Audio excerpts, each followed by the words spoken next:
Shalom, welcome to Eretz Israel. It's Erev Shabbat. I'm Avraham Shira.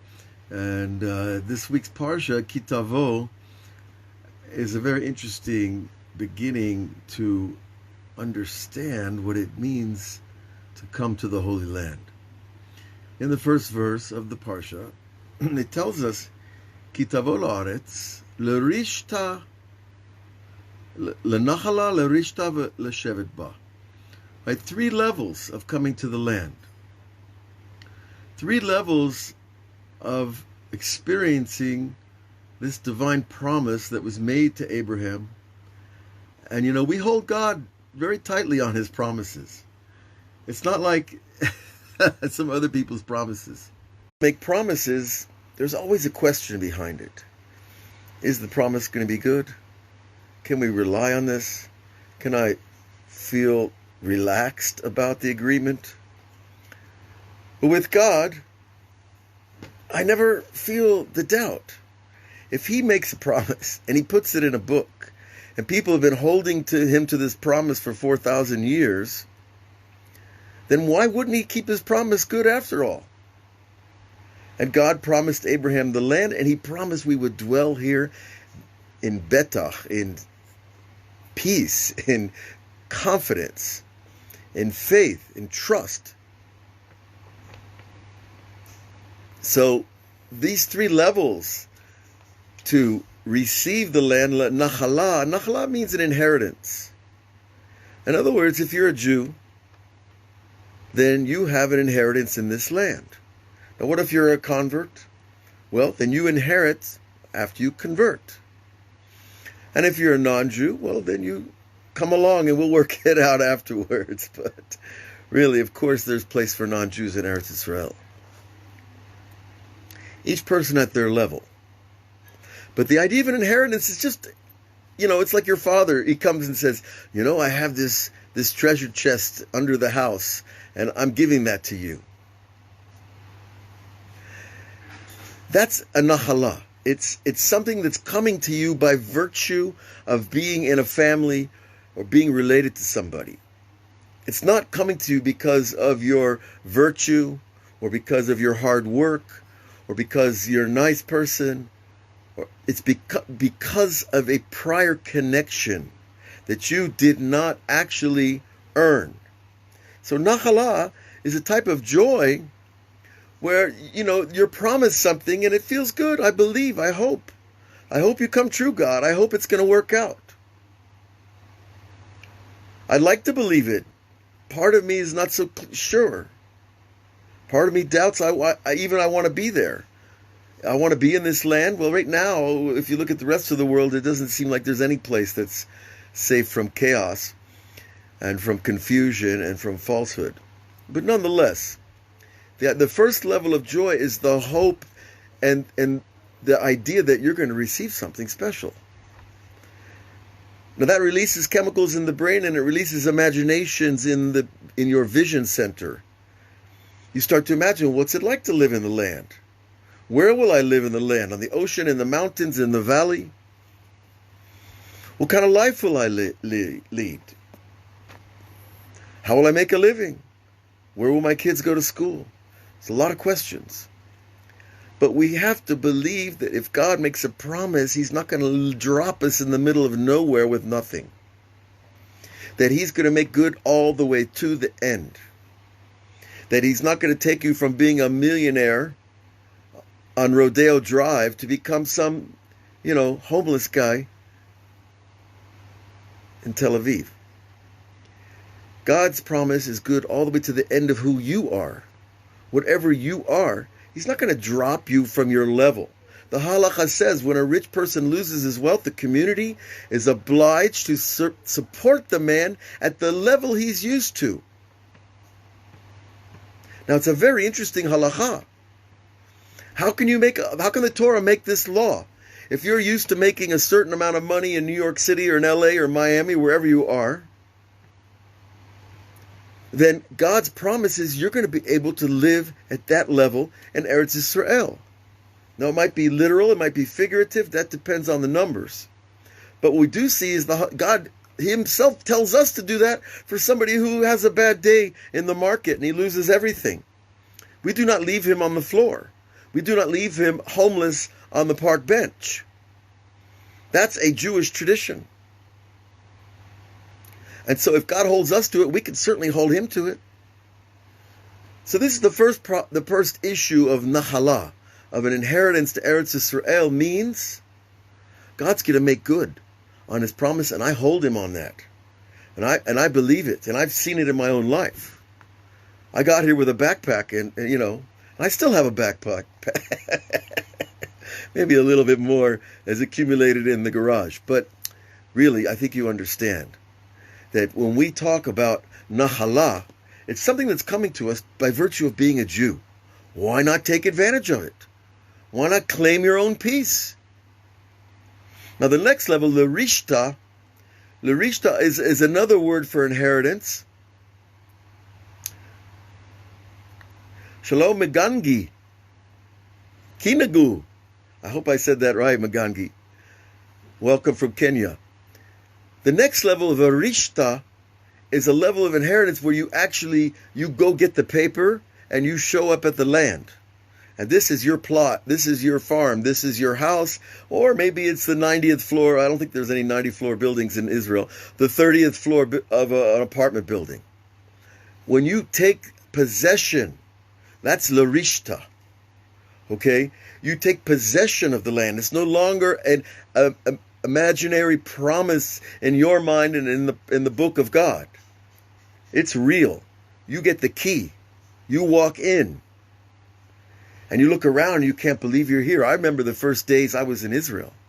I would wake up in the middle of the night. I didn't know where I was. And it was just an amazing feeling. Really was. And I've been around a little bit in this world. And I tell you, the beauty of Eretz Yisrael is not normal. It's not the same kind of beauty. I've been to Yosemite and the Grand Canyon and all the beautiful parks that you can imagine, and the views and the mountains and the oceans. A lot of places I've seen in this world, and I sit at a bus stop at the side of the highway, and the land seems more beautiful, than some places that are considered the most beautiful in the world.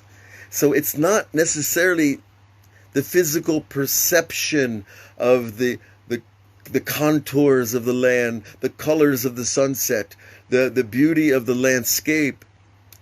It's more than the symmetric layout of things that nature provides us wherever we go.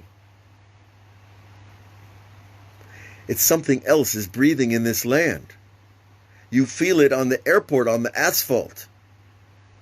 You feel it at like I said, at a bus stop. You feel it in the most mundane places. There is something breathing, living, beautiful here that is not the same. So Larishta is to enter into it and to take on that thing yourself. To get that deed, to get that paper. Even if it's just a rental contract, it's still yours. Now the third level is Leshevet Ba, to dwell in it. Now to dwell means that you're not there for a weekend, right? You're not there for 2 weeks. You're not there for a month. To dwell in the land means this is home. You change your mental address. Now, I grew up in Florida. The truth is, I love Florida. There's wonderful people there. It's a little flat, not too much altitude. There's a lot of nice things there. I lived in California. I lived in New Orleans, New York. I traveled around, I wanted to taste what was out there. I lived in London. And I tell you, I never felt home. Well, I felt home when I got married. The truth is, I said, I'm home. I have a home. But that's really the existential reality of having a wife. You're home. It's not a house. It's your home. Okay, but besides the fact, that's obviously credit to my wife, but the idea of having a home means I'm here. I'm no longer living in LA. That's not my home. I did live there, but I'm not there anymore. Right? I'm here. This is my home. Now, for 30 years, my father says, when are you coming home? I said, Dad, I'm home. And it just doesn't sink in. I feel bad for him, I love my father, but he doesn't get it. Home is here. Home for a Jew is in Eretz Israel. Now, you can have houses all over the world. There are people that do. Are they your home? Is your penthouse on Fifth Avenue home if you have a place in Jerusalem as well? Well, I spend half my year here and half my year there. Is that a home? No. A home is the place where you have menucha. You have rest. Your soul is at peace. It's where you don't look over your shoulder to see what your neighbor's doing. You don't fear what's on the sidewalk. You don't worry about the political situation. Home is where you are supposed to be, that was decreed from the beginning of time. Now, these kind of decrees, by the way, they apply to every person. Because in Kabbalah, we say that the entire creation was foreseen from the beginning. And the entire history of humanity is this playing out of that original chip, that original divine, complete memory of the way this story, the story that we live in, is where we are. Now, Rhonda, what you're saying is true. Rabbi Nachman says a person who has a heart, place itself has no concept by him, because your heart is your home. And if you have a heart, if your heart is really open and you have this flow of love for life moving through you, then wherever you are, because you're in your heart, is your home. But we don't want to play that out too far, because Eretz Yisrael is a promise. It is a mitzvah to dwell here. It is a command of God, and it is an experience that you can feel most on Shabbat. Now, Shabbat is the time where we cease all activities that are not to do with the rest and the joy and the prayer and the meditation and the eating and the drinking and the laughing and telling stories. We start our Shabbos meal with a joke. Usually people need a little mood adjustment before we go into the whole thing. But the truth is that Shabbat itself it emanates this desire to do nothing. Now that seems like that's a contradiction in terms, right? A desire to do nothing. But on Shabbat, your doing nothing is actually something. Because you're dwelling in a power. And it's like, I used to scuba dive a little bit, and you ever, in the ocean, they have these how do they call it? It's a swirl of water.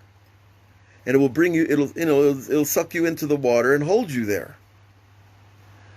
And, Shabbat has this power. It holds you in Shabbat. And all of a sudden, I don't want to look at my phone. And I don't want to go out and do business and take part of this physical world too much.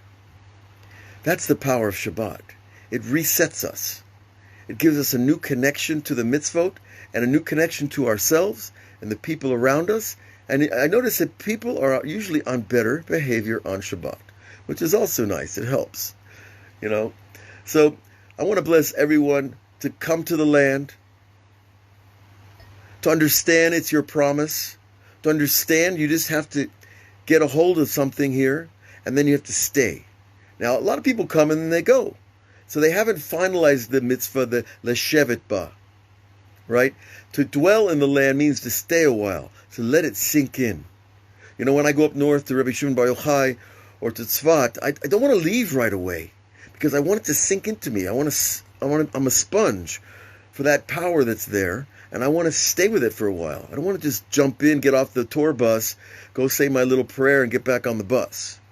No, I want it to stay there. That's also leshevet ba, to be in the land, to feel it, to feel part of it, that you are part of it and it is part of you. And when you have that symbiotic moment, you'll understand why the rabbi in the Kabbalah says that Eretz Yisrael is the level of nefesh. It has a soul.